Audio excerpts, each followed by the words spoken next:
الحمد للہ رب العالمین والصلاة والسلام علی رسولہ الکریم اما بعد۔ برادران ملت اسلامیہ اور اسلامی بہنوں، السلام علیکم ورحمۃ اللہ وبرکاتہ۔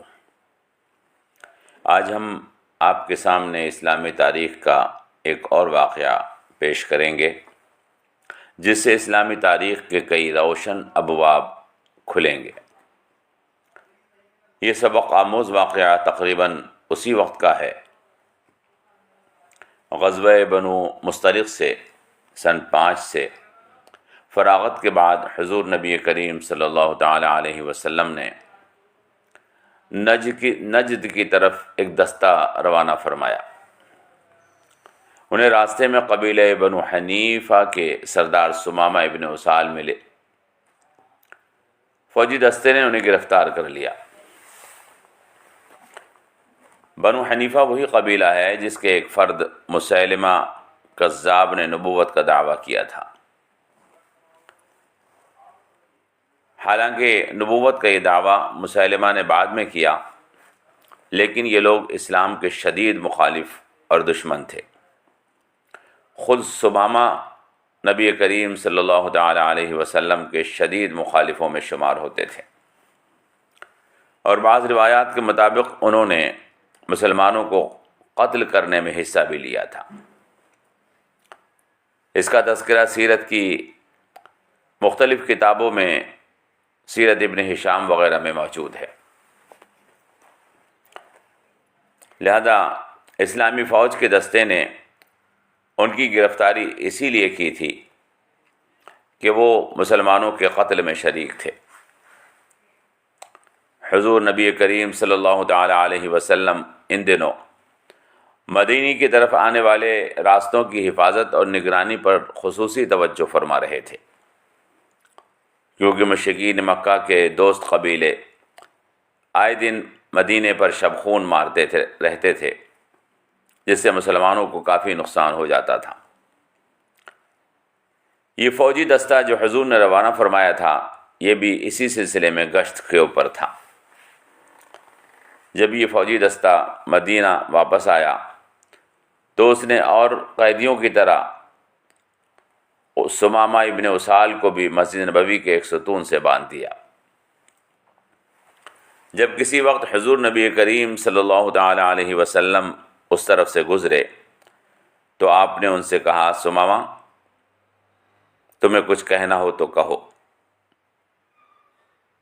انہوں نے جواب دیا، محمد، اگر تم مجھے قتل کرو گے تو ایک ایسے آدمی کا قتل کرو گے جس کی گردن پر خون ہے، اگر مجھے چھوڑ دو گے تو ایسے شخص پر احسان کرو گے جو شکر گزاری کرنا جانتا ہے، اور اگر تمہیں مال چاہیے تو بتاؤ، جو مطالبہ ہوگا پورا کیا جائے گا۔ حضور نبی کریم صلی اللہ تعالی علیہ وسلم نے ان کی بات سنی اور آگے بڑھ گئے۔ دوسری بار پھر ادھر سے حضور کا گزر ہوا تو حضور نے پھر پوچھا، ثمامہ، تمہارا میرے بارے میں کیا خیال ہے؟ انہوں نے دوبارہ سے وہی جواب دے دیا جو پہلے دیا تھا، محمد، اگر تم مجھے قتل کرو گے تو ایک ایسے آدمی کو قتل کرو گے جس کی گردن پر خون ہے، اگر مجھے چھوڑ دو گے تو ایسے شخص پر احسان کرو گے جو شکر گزاری کرنا جانتا ہے، اور اگر تمہیں مال چاہیے تو بتاؤ، جو مطالبہ ہوگا پورا کروں گا۔ حضور نبی کریم صلی اللہ تعالی علیہ وسلم نے پھر کوئی جواب نہیں دیا اور خاموشی سے آگے بڑھ گئے۔ تیسری مرتبہ جب حضور ادھر سے گزرے تو آپ نے پھر وہی سوال کیا اور ثمامہ نے پھر وہی جواب دیا۔ تب حضور نبی کریم صلی اللہ تعالی علیہ وسلم نے صحابہ کو حکم دیا، ثمامہ کو آزاد کر دو۔ چنانچہ انہیں رہا کر دیا گیا۔ اس کے بعد ثمامہ مسجد کے باہر ایک باغ میں غسل کرنے کے لیے چلے گئے اور حضور کی خدمت میں حاضر ہو کر عرض کیا، اشہد ان لا الہ الا اللہ واشہد ان محمد الرسول اللہ، اور کہا، اے اللہ کے رسول، ایک وقت تھا جب روئے زمین پر آپ میرے نزدیک سب سے زیادہ برے انسان تھے،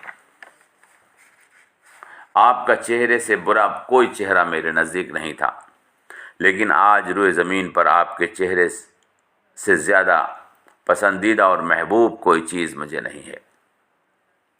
خدا کی قسم، آج سے پہلے اسلام میرے نزدیک سب سے زیادہ برا تھا، اور آج مجھے سب سے زیادہ محبوب اور عزیز ہے۔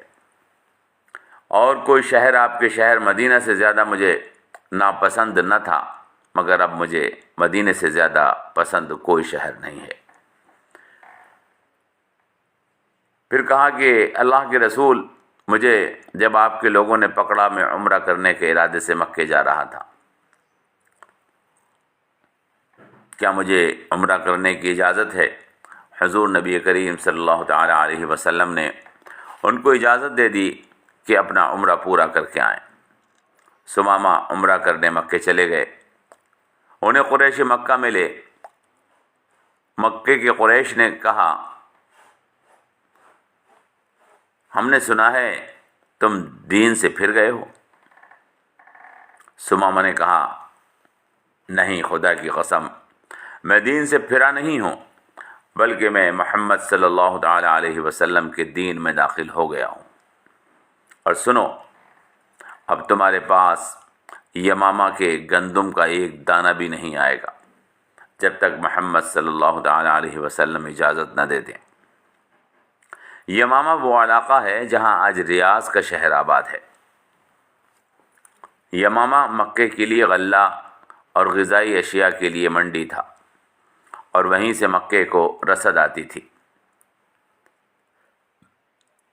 مکے والوں کے لیے یمامہ کی بڑی اہمیت تھی۔ اگر یمامہ کا راستہ بند کر دیا جاتا تو مکے میں کھانے کی اشیاء کی قلت پیش آ سکتی تھی۔